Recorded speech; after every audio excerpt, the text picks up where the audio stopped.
Welcome to the Last Looks podcast, a show where we catch up with talented hairstylists and makeup artists in the film and television industry. We'll pick their super creative brains and find out all the good stuff. Join me, your host, Jamie Lee, in finding out what's what in the hair and makeup departments around the world.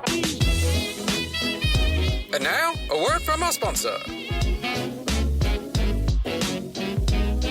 Psst, come in closer. Would you like to hear what Hollywood's best kept secret is? Want to know what many A-listers are using? Do you want your skin transformed to be red carpet ready? AbOvo Skincare's enriched eye and delicate day creams will nourish, moisturize, soften, and heal your tired skin. The meaning of the name AbOvo is the origin, the beginning, the start. Take your skin back to the beginning with these natural, eco-friendly, luscious products. Great for all skin types, under makeup, and also for midday touch-ups. A little goes a long way to luminous skin. And we haven't forgotten our FX friends. AbOvo Skincare is incredibly soothing and healing after removing those prosthetics. Skin will be in great shape for your next day's application.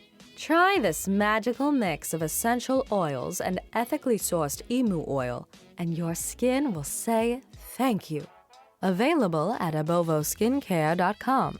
That's AbOvo skincare.com. Or pop into LA's industry-focused beauty supply stores. And you too can enjoy AbOvo Skincare's Star Treatment. And now, our feature presentation. Today on the Last Looks podcast, I'm speaking with makeup artist Tina Roesler Kerwin. Tina and I worked together on the film Blonde and are working together currently, so I thought what a great time to nab her for a chat. Growing up in small-town Texas, Tina knew she wanted to do something creative. Little did she know where she would end up and what industry she would eventually find herself in. So stay tuned to find out more on how that all came about. Pictures up, last looks, rolling, and action. Welcome to the Last Looks podcast, Tina. Thank you. Thank you for having me. Of course, lady. Now, I would like you to finish the sentence for me, okay? Okay. Once upon a time, there was a girl named Tina, and when she grew up, she wanted to be... Out of the small town I was in. What a fabulous career choice. I didn't know early on what I wanted to do, but I knew early on what I didn't want to do.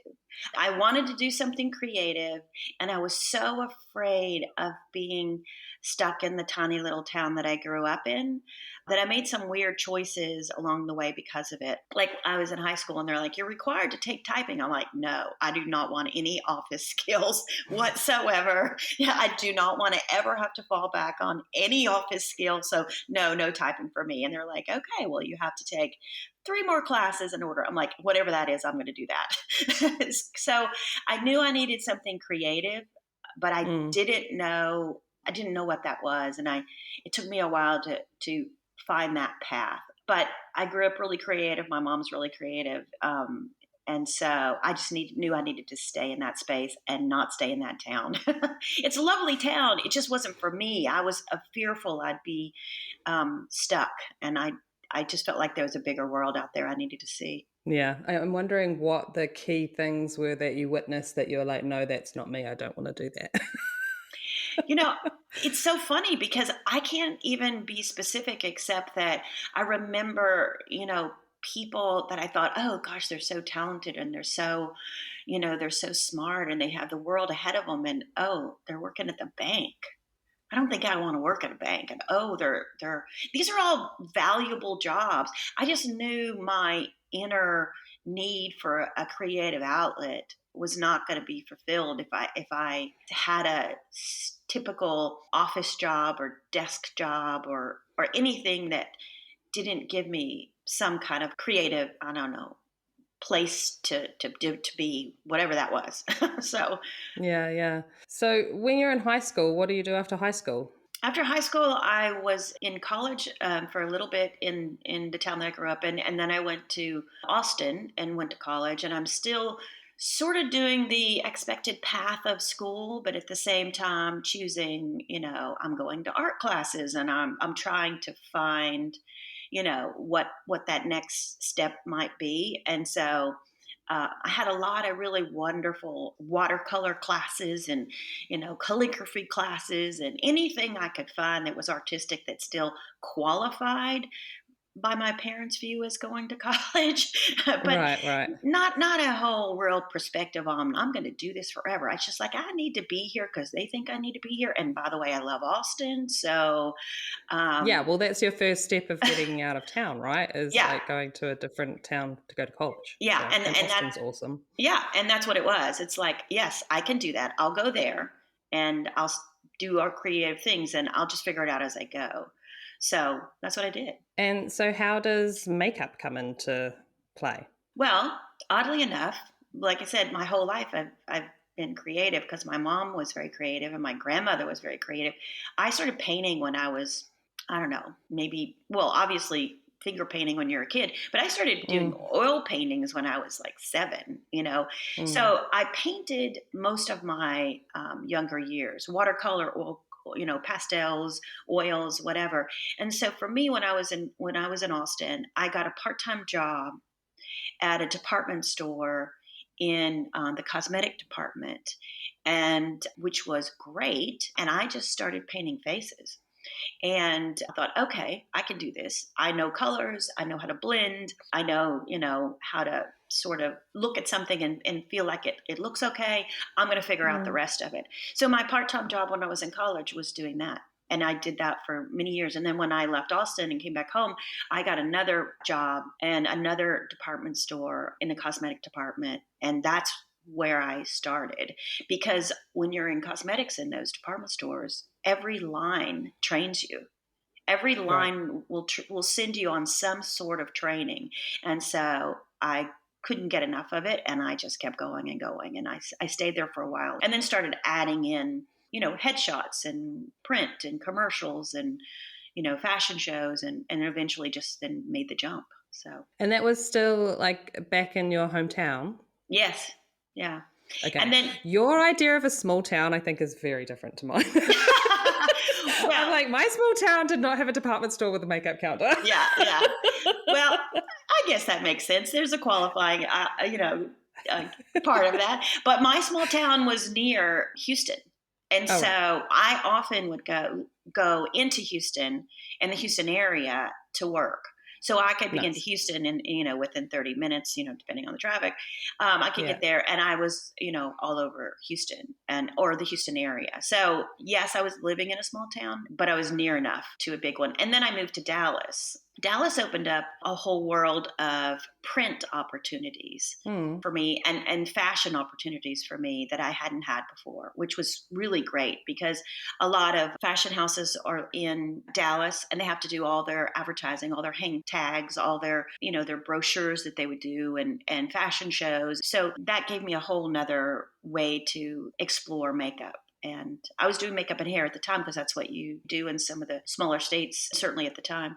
And so I was having a ball. I was having such a great time and just kept looking for the opportunities that would, feed that creative need that I had. So yeah. So at any point while you're doing all of that, are you even thinking about like television and film stuff, or is that no, no? no, because that didn't exist really in Texas to any great extent, and it certainly Mm, was news to me. The first time I did anything that was recorded basically was fashion shows. right. And so that was really an interesting learning to see your work then go in that way. And then I did commercials, and commercials, there was just endless amounts of commercials that I could do. And then slowly but surely television and film started coming into Texas, and then the opportunities were greater. And when I think I really knew, okay, not only can I not be in this town anymore, I need to not be in Mm, this state anymore. mm, So I sort of had reached a really comfortable place in Dallas. Yeah. I'd worked all the time. I could work as much as I wanted to. I could call, the place that did all the printing stuff and said, I have, Thursday, Friday off. If you need me, they're like, you're booked, So I was like, okay, this is going to get way too comfortable. I need a little bit more of a challenge. So I saved my money and I made the leap and I moved to Los Angeles, and it was terrifying. But it was one of those things where I had worked on a commercial in Texas, and when I moved to Los Angeles, I contacted those people and said, I've now moved to Los Angeles. If you need anybody. And it was about a month later, they go, hey, we're doing this television series. I'm like, I'm in. So I didn't have to wait too long. And it was only because I'd made contacts, randomly and previously, and then reached out to those contacts. And is that why you moved to LA? I mean, there's so many big cities Dallas is also large, but there's also there's so many places in the States to move. So what drew you to LA? Well, at the time when I was living in Dallas, I was flying to New York, Los Angeles, and Toronto to do work. And I was flying and being in the center of the country was a good place. So I kind of tested out the waters to move to New York. And I'm like, oh my gosh, I cannot carry my kit up these stairs and in a cab and across town and back, I just this is just so hard, but I'd done it a little while I was there doing, some fashion stuff. And then Toronto, I was like, no, I don't think I want to live here either. And then I was going back and forth to LA. And at the time I was in LA, two of my roommates were models. And so they were doing some of this same back and forth stuff, and they were often going to LA. So we just said, okay, we just need to do this. And so we all moved to LA, all three of us. Yeah. And so initially the three of us lived together, and while we were sort of getting our footing. So it was great because I not only had roommates, I had people I knew, and we were all figuring out the town as a local together. Yeah, that's got to make it a little bit easier, surely. Yeah. It didn't last as long as I thought it would because as a model, they were making way more money than I was making. and they were also, their version of figuring out LA was a little bit more partying, than I was into, and so I was like, this is great. However, I don't need all these people in my house. So, but they're wonderful, and we remain friends, but we all found our path. So that's awesome. And so that first TV, was it a whole series that they had reached out to hire you for? Yes, but I was hired as a third, or maybe it was considered actually it was a second, but you had to do hair and makeup because it was non-union, and I was not head of either department, which I was grateful for. So I did that for several episodes and learned a lot from that.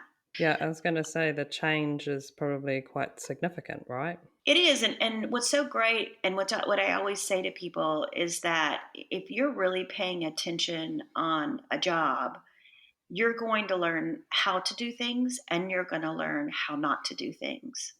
And you just have to pay attention and be receptive to there's learning on every job. And if you keep your mind open to there's learning on every job, some things you'll take away. I'm like, I'm never going to do that. Or I'm always going to do that. So, I learned a lot. I think it's not only just technically or skill wise, but I mean, I definitely tend to have done that when a superior has made me feel a certain way, I think, yes. Or spoken to me in a certain way, or just behaved, or I've witnessed them treating somebody else in a certain way. And I'm like, oh God, I hope I don't do that. Please don't let me do that. Please don't let me do that. Yes. And honestly, that skill is as important as anything, is how you interact and treat people. So yeah, absolutely. I think you pick it up pretty quickly when you start working in the industry of just like, I don't want to behave like that because that has a negative impact on how I feel, and I'm here for 12 hours a day and I don't want to feel like that. Exactly. But on the other side, some people learn that they think they're supposed to behave badly, or they're supposed to treat people poorly, and that's the only thing they've ever seen. So it's not necessary. It's not necessary. It'll never be necessary to be unkind to people. Yeah. So that was, when I'm looking at your IMDb, like that's an incredibly large list, lady. You've been very busy. But so that was like back in 92. So as I say, the list is long, and I would love to get an idea of a couple of favorites in that list of projects that you've done. I would say it's, I love doing anything period, and it doesn't matter if Mm-hmm. it's a Western or if it's 70s or whatever. But Boogie Nights was my very first union job. And Mm-hmm. so I had spent all these years, like everybody does, working the hours and gathering the information and documenting and trying, I want to get in the union, and I'm getting all my ducks in a row, and I'm thinking I'm about to do it. I'm ready to get in the union. And then I get a job that's Mm. non-union, but then as soon as we start shooting, it goes union. And so I get in through Boogie Nights. So not only did I appreciate Boogie Nights because it cinched my union opportunity, but it was so creative, and it was, there was quite a few years that we covered, and it was lots of people and such fun makeup to do. And when you read a good script or you work with a really talented director and Mm. actors, you get a little bit spoiled, for that. Yes, I'd done plenty of work before, but that was my first union job, and you're like, I'm in, and this is amazing, and wow, this feels different. But I loved doing Boogie Nights. That was one of the first ones. But I have so many opportunities that came, and I enjoyed them for different reasons. Like had an opportunity several years ago to work with Terrence Malick, and that was on a job, To the Wonder. And just watching how he worked was fascinating and really exciting and really unusual. But working with great directors, Robert Altman or Mike Mills or different ones, that's also really exciting too. Not just the work; it's just Yeah. seeing how people tell their stories, which I find really fascinating. I probably pay a lot more attention to directors, maybe not than most, but I pay a lot of attention to who the director is and how I think they're going to tell their story. So, Right. because I think that's fun too, to see what they've got to bring to the table. Yeah, absolutely. And how they go about it. And Yeah. And if it feels like something I was like, oh, that makes sense to me. Or like, oh, wow, that's fascinating. I would have never thought of that, So it's part of the whole learning and growing. And I love that.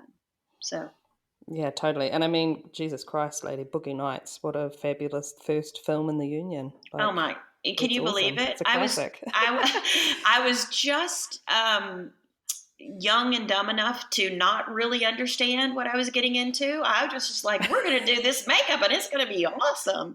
But there was something super instinctual about that for me, partially Mm. because, I knew the era, but partially because I was just like, we're going to get really, we're going to find period stuff to put in everyone's handbags. And, we just had so much fun. It was a hard job. I won't say it wasn't a hard job, but yeah, how about that for the first union job? Hello. I've arrived.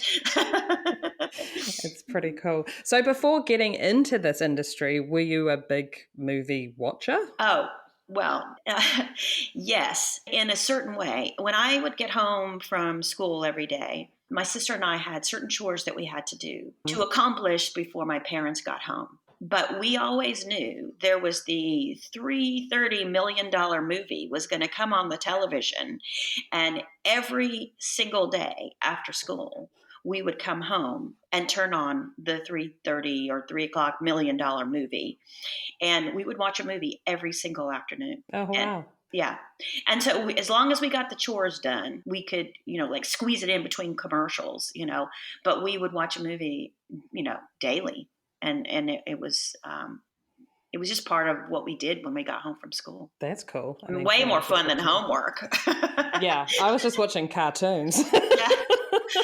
Yeah. Well, it's so funny because the local channel is probably ABC, or I don't even know. They just had this movie every single afternoon, and I was like, I'm in.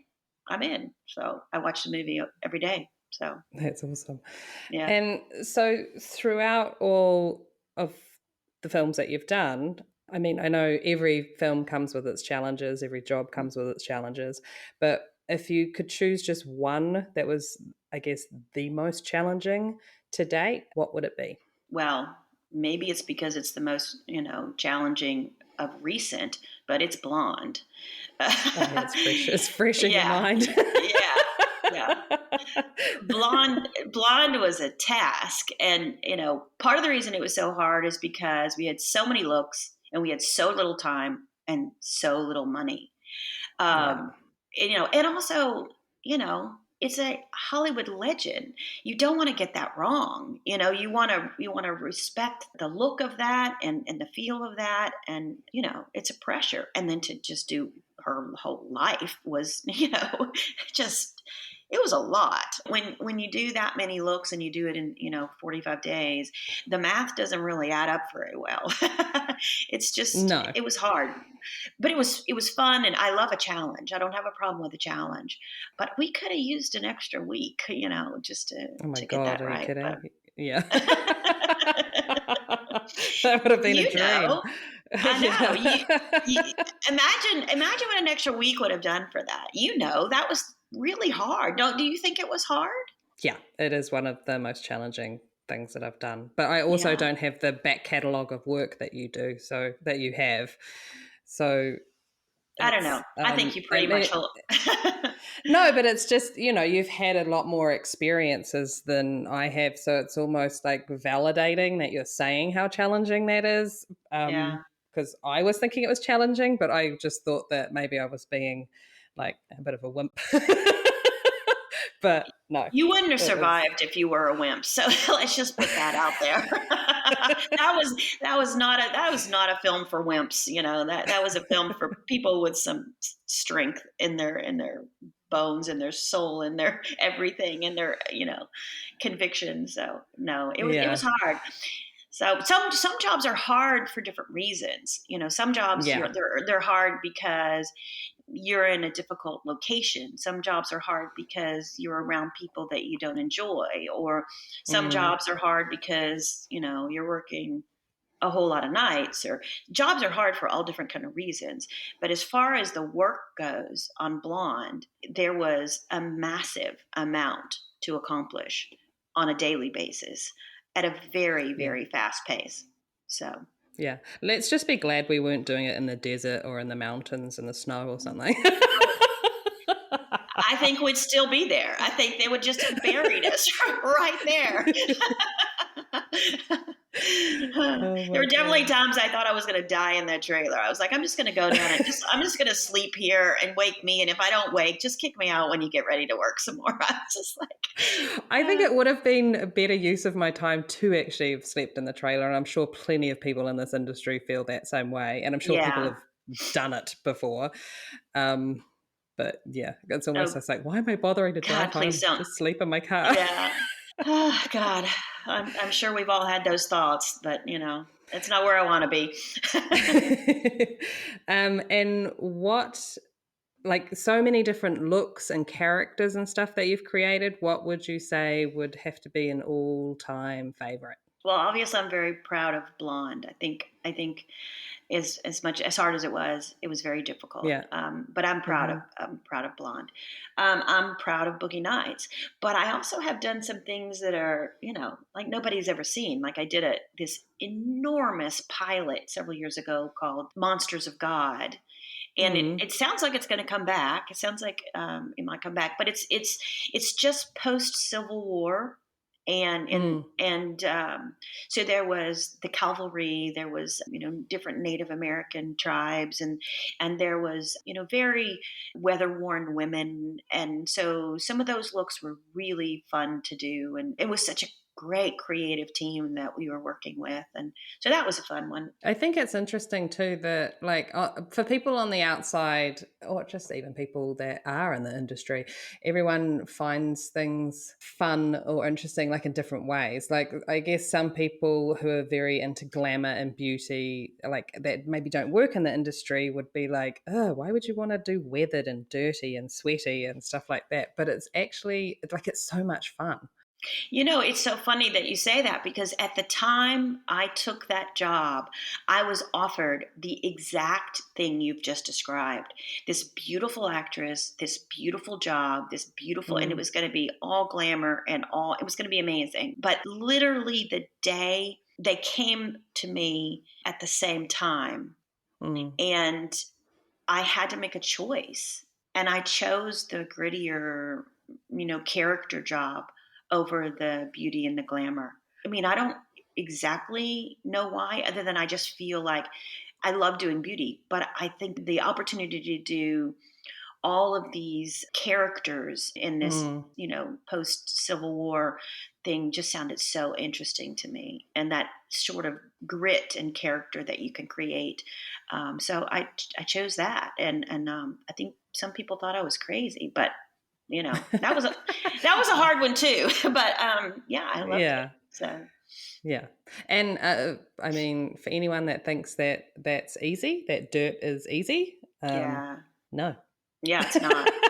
It's just got to be, there's an art to it. There's a skill to it to make it look real and worn in. And that's it. It has to look like it's been sitting there for a while. And then you add on top of that, wounds and any kind of special effects, because we did quite a few. And then the whole understanding and learning about the Native American war paint and everything was fascinating. And we were shooting in New Mexico, and we had local people bring us the actual powders that they would use to paint their faces. And so it was a whole education, as well. And that's one of the things that I really love about what we do is the research, the history, the development of a character. So yeah, it's one of my favorite parts. Yeah. I think you end up sometimes researching things that you never in a million years thought that you would. Yeah, that's true. And what was really incredible about this particular job is I'm reading the script and I'm doing research. And I was on another job. I was actually working on Killing of a Sacred Deer at the time I got this offer. And the director said I had to turn in a presentation in order to get an interview. Wow. So I was like, oh, okay. How am I going to do that? I'm working full time. So, I went to Pinterest and I put together this Pinterest board, and this invited him in. And then I got an interview. And what I found out in the researching of that particular project, because it was Texas, and I'm from Texas. I called both of my aunts that are both into Texas history. One of them studies Texas history specifically. One of them studies the Native American tribes of Texas. And so I called them both. As it turns out, they're literally my own Texas history had crossed into this script. And I could not believe it, because I'm having this conversation with my aunts, and they're like, "Oh no, but your relatives were part of the people that did this." I'm like, "Wait, what?" I'm reading the script where this cavalry comes in, and they do this thing, and that's my relatives. I just couldn't believe it. And when I told the director, he's like, "Okay, all right. She's done her homework and her board looks good. You're in," So that was another one of those weird things that when you do your homework and you do your research and you, like you said, you delve into things that, maybe you wouldn't have otherwise. You just find out some really cool stuff about, this, as it turns out here, about my own family. So yeah, that's awesome. Yeah, it was pretty bizarre. And I feel like you've done so many, worked in so many different genres and done all sorts of different projects, but what kind of project would you like to do that maybe you haven't? Well, I'm probably going to always jump into something that is I'd always go in a category of something that's period. I'd love to do 1920s and 1930s, but I would also really love to do something that's futuristic fantasy, that's a future that, we would only have to dream up, that doesn't look like everything looks now. So something like that. I remember the first time I saw the Star Wars in that bar scene with all those crazy characters in that bar scene, and I was like, okay, that's interesting. And then as I go through my career, I think I'd like to do something that's future, but more in a fantasy space. Well, I guess that was fantasy too, but I don't know. I mean, I'm going to consider anything that comes with a good script and a good director and good actors. But yeah, 20s, 30s, future fantasy. That's probably would fall into my top ones. So yeah, I mean, getting to create your own world is yeah, pretty cool to be involved in that type of stuff. That would be pretty awesome. I think it'd be fascinating. Trying to do something that hasn't necessarily been seen before is also like, where do you even start? Yeah. So that would definitely be pretty fun. Yeah. Well, as with most things, everything that's forward is reflected and based on something in the past. So I don't know. Maybe you sort of let's find out. Yeah, yeah. You would definitely draw from history. Yeah. It's just in what way and how. Yeah, that'd be cool. Yeah. Somebody write that script. Yeah. I mean, you see it done, and sometimes you're like, oh, that didn't work. Or sometimes you see it and you're like, oh, fuck, that looks cool. That's always the risk. If you're making your own world, there's always a risk of it not, coming off like you want it to, or it not being well received. So that's always a risk. But I'm willing to take that risk.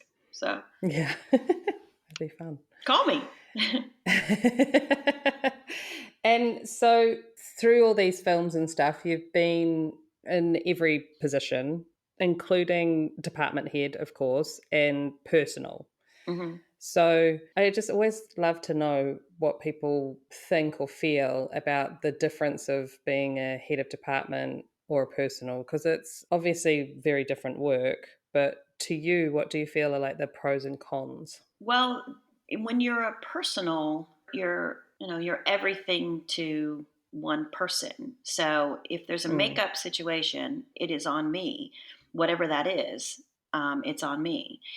And if you're the department head, then it's everyone. And so what I love about being a department head is that I get to sort of have my stamp on how everyone looks. How the whole show is presented as far as makeup and hair. I get to have that input, not control, because there's the director, the actors, and everybody else, but I get to have some participation in how everyone looks. And when you're a personal, you have your person, you're one person. And so your creative is all into that one person. So you still have to stay on the same page as the rest of the film, but you also, pour all your energy into creating what that one person is going to have, to look like, to present. So, I love both. There's certainly some perks to being a personal because, you don't have the same kind of, you're not spreading yourself as thin. But I don't know. I like to keep doing both and just to mix it up a bit.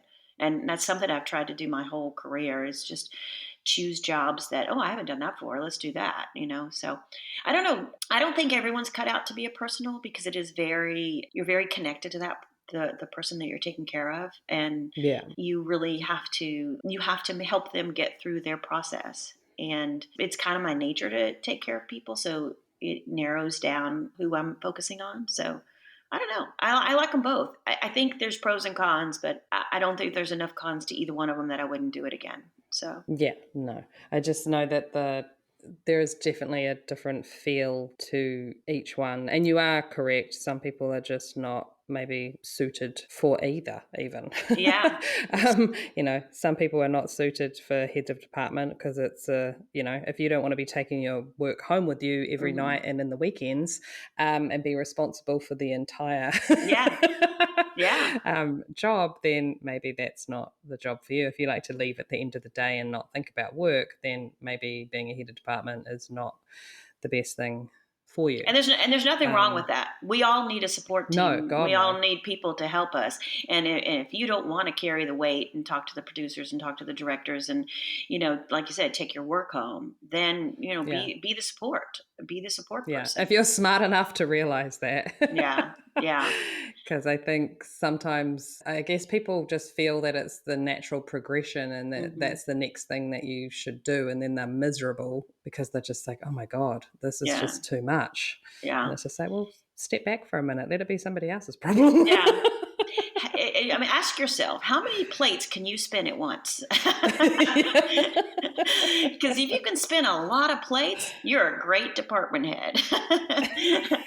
And ask yourself, if you, how many times can you just go, yeah, that. Then you might be a pretty good personal.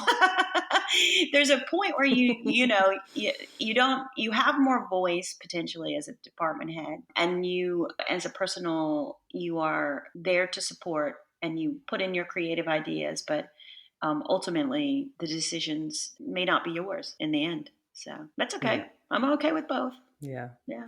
I think I mean, it sounds so ridiculous too, but I haven't done personal work a lot, but Mm. I think the only thing that kind of gets to me is not being able to step away. It's just like Yeah. there's no one there to hand over to if you need to just pop to the bathroom for a Yeah. minute or something like that. So it's just like, if your actor's peeing, then that's when you pee. Yeah. If they're eating, that's when you eat, because that's when you've got the time to do it, because you don't have that support system, that key or somebody else to kind of be like, can Right. you just watch them for 5 minutes? I need to go and do this. That's what I mean. That's when you're personal, you're there, you're everything, and when you're head of department, it's everyone. So Yeah. it's definitely a different job, and I think it's, if you don't think you're cut out for these jobs, I think it's smart to just go, hey, you know what? I'm going to let you have that one, and not feel like that you have to be a department head, or not feel like you have to experience being a personal, because it's there. These are jobs that are not for everybody, and I respect somebody who just says, I'm good right here. This is my place, and I want to stay in this zone that I've created for myself. Yeah, you take home the headaches. Yeah, So absolutely. Like, I know artists that just love day playing. And I yes. can understand why, just because of the variety, the lack of like responsibility and stress that's involved. Hmm. And they get to just go and, each job they're probably catching up with different colleagues and friends and stuff that they haven't seen in a little while. And they get to, one day they might be doing 1920s, and yeah, the next it might be like Star Trek. So Yes. it's Isn't that great? it's Isn't that great that we can make that choice? And whether it's the beginning of your career, the middle of your career, the end of your career, day playing is such an incredible opportunity to have a whole lot of different experiences and yeah, not have to take the weight of the job home with you. And if you're a good day player, and there's some really good day players, if you're a good day player, you'll never stop working, mm, you know? And by yeah, the way, being a good day player means knowing what's happening, knowing what mm. you're shooting, showing up on time, and being respectful for everybody, that's around you. So at least that's part of it. And talking about like head of department and Mhm. stuff like that, I always love to know, like, at what point in your career are you, what job are you thinking, okay, I think I've got this head of department shit sorted out? Because I mean, it's not like you go to school for it. It's not like anyone sits you down and go, okay, this is what your job is and this is what you should do. So, I mean, it just seems to be through experience you kind of, pick up bits and pieces from each job. And then at some point, hopefully, you feel confident that you know what your job is and what's expected of you and how to achieve kind of success within that position. So do you remember a time where you were just like, okay, I think I've got this sorted out now? um, Or has that never happened? It just never yeah, happens. I actually, I mean, I'm sure there was times I could looked at a job or looked at a script, I'm like, oh, I can do this, but I'm going to go back to that whole idea of, I just want to keep learning, and I want to keep Mm, understanding, and I want to, I think when we stop learning, that we probably should retire, because there's always going to be something to learn. And sometimes it's a technology that makes your job easier, or sometimes it's a new product that makes your job easier, or maybe it's even sometimes a new way of writing your emails where you ask your questions and you give your answers in a way that feels like you've got this, but the person receiving it must understand that here's my part and here's your part. And so I think as we go through as department heads, we just have to, or even just as makeup and hair people, we just have to keep learning. But was there a job? I just don't know if I can remember a time that I was like, I got this, I just don't know what it would be. I mean, it was probably a long time ago in my career, but I mean, every single job I read it and going and look at a script and say, can I accomplish this? Do I have the ability to figure this out? And so I guess there will be a job that comes along. I'm like, this one's not for me, so Yeah. I don't know. If I keep learning and I keep understanding my skill set, then I think every job I'll feel, like something's clicked in that is working. So maybe you should ask the people who've worked for me. Maybe that's what, maybe you should see if like, oh, she got it this time. Maybe they know. I think it's in a lot of positions. I mean, I think a lot of keys are working out like, what is a key? Like what Yeah. what am I doing? Because I do remember being in that position and working for somebody that I hadn't worked for before, and it was first time, and they had not explained to me what they expected from me. And I just remember one of the other team members kind of coming up to me and going, you're the key. This is what you need to do. Like, she was bold enough to just come up and be like, this, and this. And I was like, oh, cool. Got it. Well, and potentially every department head could ask of you different things. Some department heads want to have very tight control over everything. And some department heads are very good at delegating. And so you really, as anybody working, in your team, either you have to be really clear or they have to ask questions, and ideally both, because not every person as a department head runs their job the same way. So. No. And I think that was the moment that I kind of look back on, and now before every job, and especially when I'm hiring people that I haven't worked with before, there is at some point before we start shooting a group email that gets put together, and everybody's like, what I'm expecting from everybody, what their little jobs might be within the department. So everybody knows who's taking care of what and what my expectations are for that job. Yeah, that's really smart. And there have been times that people have responded like, oh my God, I've been waiting for this type of direction for my entire life. And it's just like, but if everyone knows at that point too, I've just found that it's a good kind of backup, I think, because if they are not doing or following through with these things that were stated at that point, it's a good thing for me to go back to and just be like, remember at the beginning what refer back needed to that email. Let's go back for a little minute and remember how it says please be on time. That is important.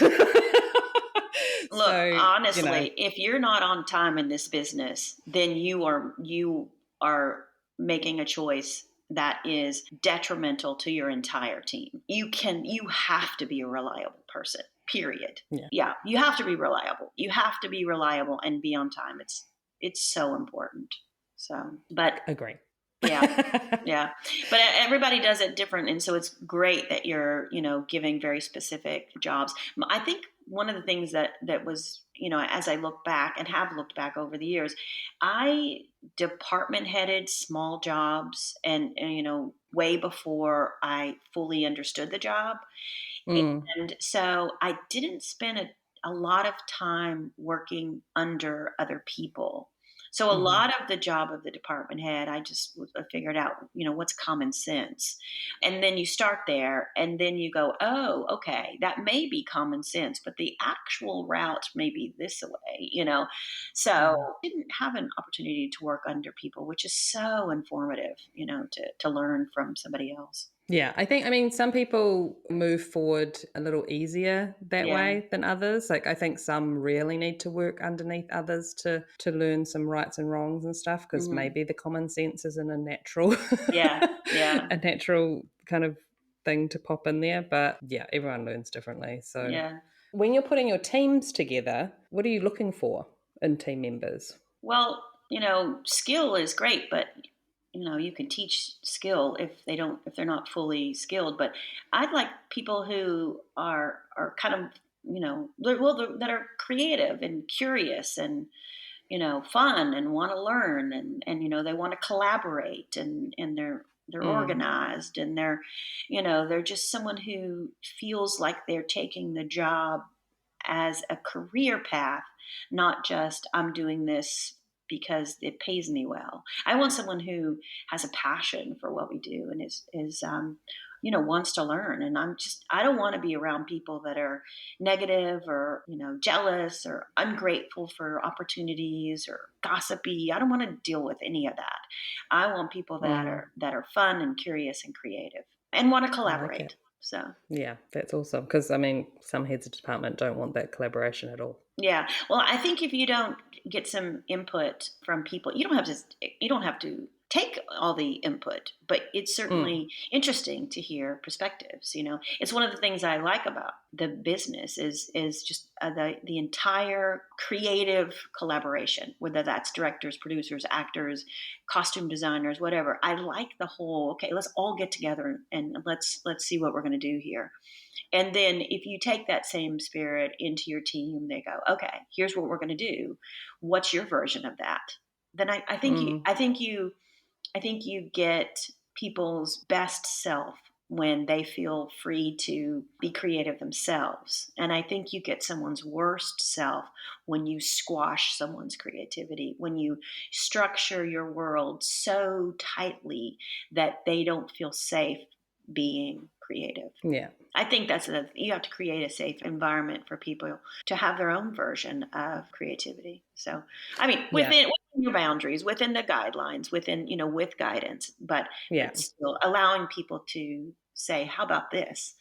And I'm like, "Oh, I hadn't thought about that." Okay, or that doesn't work at all, and here's why.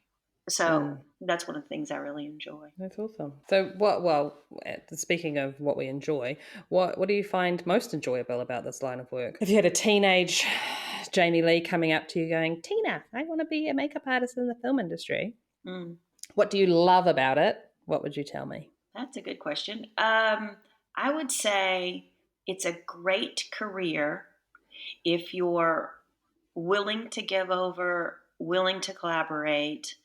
Give over your time because there's, Mm, you're giving over a lot of yourself when you join this business. You're willing to be collaborative, and mm, potentially that that you won't get everything right, and someone is always going to be better than you. But learn from all of that and dive in, and treat it as a career, not a job. Treat it as something that is going to potentially take care of you for the rest of your life. So yeah. I don't know. Awesome. Does that So, make sense? what if I? Well, Yeah, it does. But what is that? What you enjoy most about it? I enjoy sort of the teaching, the learning, and the creative collaboration. So, Yeah, yeah. What do you find least enjoyable? hmm. Hmm. um, I find myself being away from home a lot. So I don't Yeah. I don't enjoy that, and Mm, I don't enjoy mean people. And right. I don't enjoy people that give you partial information or that give you information and that be the end of it when you want, no, no, no, I'll take this information and then I'll decide. But yeah, I think being away and mean people. Those are the things and you know what? Honestly, there's just not that many mean people in our business anymore. There was a time when there was a lot more mean people.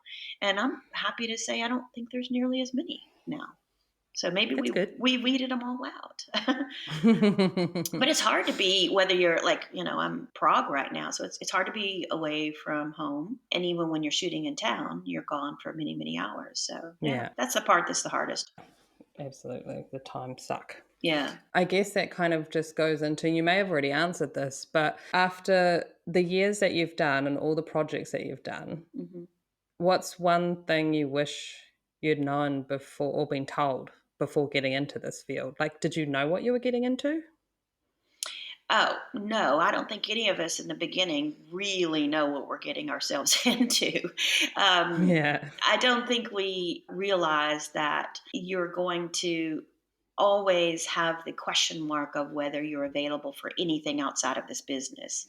I think that was the thing that my family had to learn. I was like, I don't know if I can go to that because I don't know what I'll be doing, and I think Mm, the part that of your commitment goes to the job. So then other things fall by the wayside. It's like I tell people when they're starting out in this business, look, I'm just going to say this and you can ignore it completely. But if you want to have children, don't forget that you want to have children and stop it long enough if that's what you want to do that. Because if you yeah, you otherwise, need to put it into your plans, really, yeah, don't you? Like, you need to yeah, plan for it. yeah. Or you'll wake up one day and you go, oh gosh, I kind of missed that window, didn't I? Which, Mm, lots of people do. They wake up and a lot of years have gone by. So I think you plan to the end if you can, in the best way that you can. And so that when things come your way, you have a better sort of idea of your overall. And that's really hard to do when you're starting out. yeah. It's really hard to have that kind of perspective that, okay, if I'm going to do this for X amount of years and I still want to have vacations, or I want to have children, or I want to go to birthday parties, or I want to, whatever, you have to plan on it, and you have to plan on missing it sometimes, and you Mm, have to leave yourself windows other times. yeah. I know that I figured all that stuff out pretty early. Like, oh, fuck, Hmm. okay, this career is a situation. But Yeah, it's it's a whole it's situation. also yeah, it's also, yeah, like friends and family understanding. Like, I'm sure a lot of relationships have come to an end because the significant other can't fucking handle it. Yeah, it's Um, true. And there's a lot of people say, I would never date anyone in this business. And I'm like, yes, but if you date someone in this business, there's a shorthand. They get it. They understand. You never have to say, I know I said I'd be home at 8, but I'm going to be home at midnight.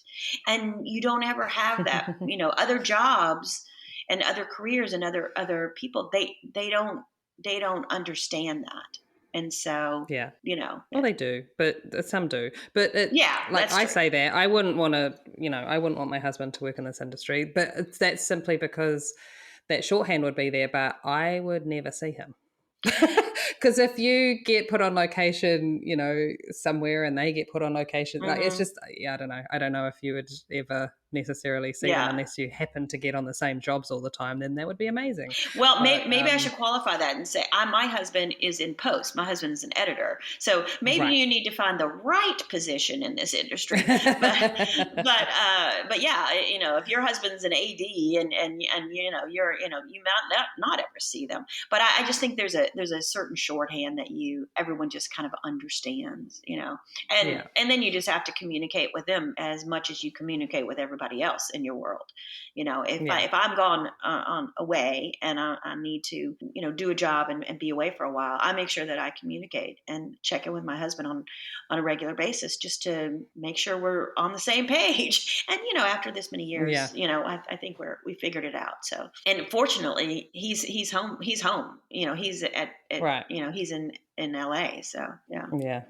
That makes it easier. yeah, I think I learned pretty early on with the challenge of accepting jobs out of town was that I think it was maybe about the third one, and I was just like, oh my God, I'm actually being a little bit selfish here because I would just say yes to the job and then tell my yeah, husband that that's what was happening. yeah, And very quickly I was just like, oh, that's not really the great way to go about it. I need to speak to them, find out what the details are, and then go to him and go, what do you think? yeah. Should I do this? I want to do it, but at the same time, like if now's not a good time for me to be away, then I won't do it. Yeah, I have the exact same Um, conversation every job with my husband. So I yeah. got this offer, and here's what it entails. Does that work? And what's that do? Mm, How's that? interact with, your job and your time and, our dogs and all that. So yeah, it's a conversation you have to have because, we all want to take every job and obviously we can't and we shouldn't. Yeah. We have to take the ones that work for us and they'll work one time they'll work for you and other times they just simply won't as much as you want Yeah. them. Yeah. It's funny too how I don't know, when you're working in the industry for a while and you're just like, yeah, everybody gets what I do, everybody gets it.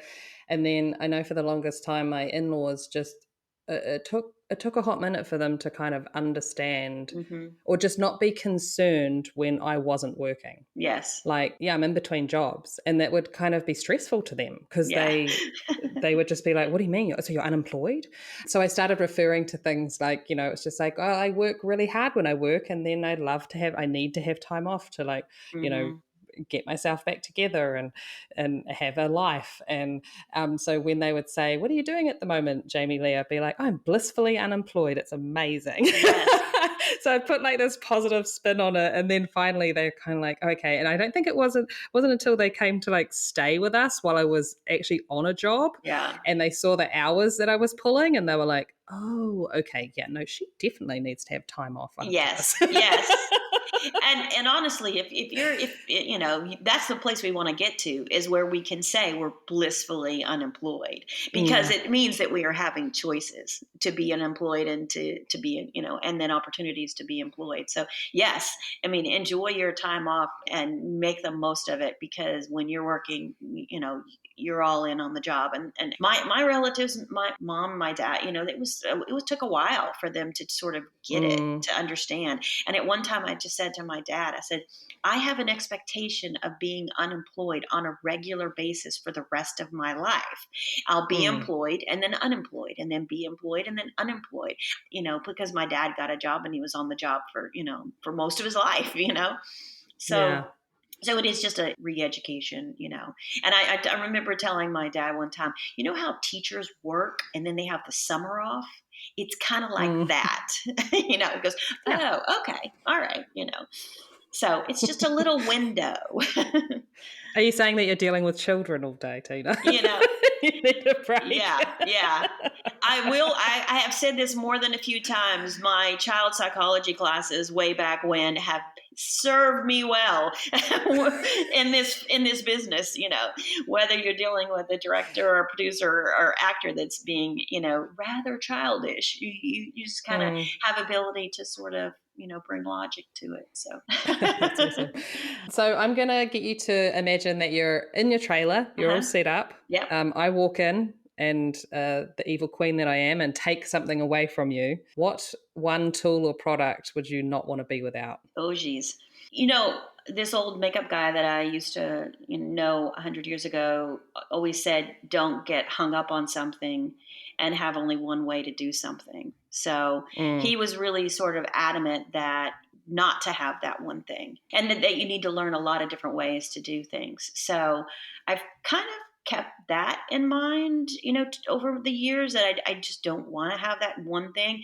But if I actually had to say, I'd probably say my iPhone because it's my camera, it's my research. I can call and order whatever it is I'm missing, and I can call for help. So, I try really hard to not get so latched to that favorite brush or that favorite, whatever, because products are discontinued, you lose your brush, and I just feel like that's something I always tell people really early on in their career is don't get so hung up on having the perfect exact things that you need, because at some point you won't have them and you need to know how to do it without, how to have another option, how to make another choice. So yeah, you got to turn into MacGyver at some point. Yeah, I mean, and that they've called me Makeup MacGyver for so many years. It was more relevant when the show was on, but but yeah, because I just will figure it out. That's also part of being creative. So yeah, absolutely. You have to be creative in so many ways. So yeah, very true. Yeah. And who would you like to hear on the podcast? I kind of think it'd be fun to have someone who's retired or about to retire, maybe at the end of their career, So they have perspective from that side. At the same time, someone who's young and new and excited about the beginning, and sort of have them together and just do sort of a perspective from both sides of this career.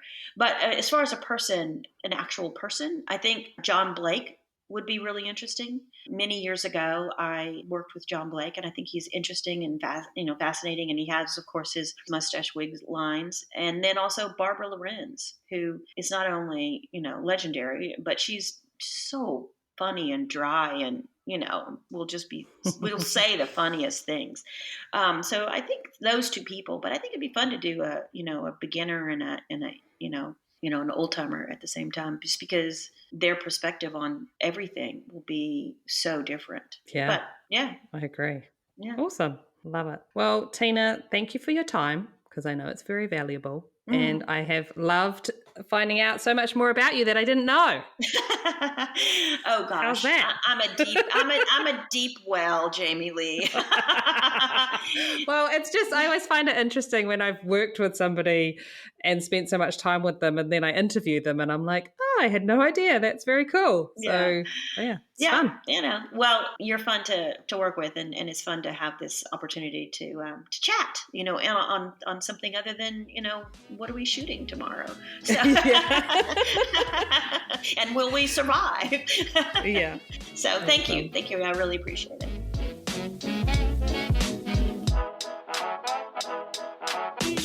For links to see more about our guests, go to our Instagram at The Last Looks Podcast or our website, thelastlookspodcast.com. If you want to keep up with new episodes being released, be sure to subscribe through Apple Podcasts, Spotify, Amazon, Google Play, YouTube, or any podcast streaming platform. And remember, if you're enjoying the show, share it. The Last Looks Podcast would like to thank Brett Stanley and Sabrina Castro. The song Fun Time by DJ Quads. Thanks for listening. Until next time. That's a wrap, people.